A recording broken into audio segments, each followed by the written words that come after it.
کراچی سے ہی اپڈیٹ دیں گے ڈاکٹر پروفیسر شکیل بھٹی کی خبر کے مطابق ہندو برادری کے تہوار ہولی میں مسلم لیگ نون لیبر ونگ کراچی ڈویژن رہنما محبوب الہی، سابق صوبائی امیدوار خرم عباس بھٹی نے شرکت کی۔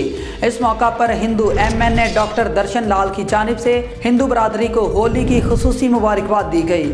ایم این اے ڈاکٹر درشن لال نے پیغام دیا کہ مسلم لیگ نون ہندو برادری کے تہوار کی خوشیوں میں شریک ہے۔ نواز شریف نے سندھ سے اقلیت کی تینوں مخصوص نشستوں پر ہندو برادری کے لوگوں کو ایم این اے بنایا ہے۔ انہوں نے کہا کہ کراچی میں تمام ہندو برادری کے مسائل کے لیے ہمارے دروازے کھلے ہیں۔ اس موقع پر مسلم لیگ لیبر ونگ کراچی کے رہنما محبوب الہی نے اپنی گفتگو میں کہا، اسلام امن اور تمام مذاہب کا احترام کرنے کا درس دیتا ہے۔ پاکستان مسلم لیگ نون ہمیشہ بلا تفریق اور مذہب عوام کی خدمت کرتی ہے۔ انہوں نے مزید کہا کہ میں اور میرے ساتھی پاکستان مسلم لیگ کی قیادت میں علاقے کے لوگوں کے لیے فلاح و بہبود کے لیے بے لوث کام کر رہے ہیں۔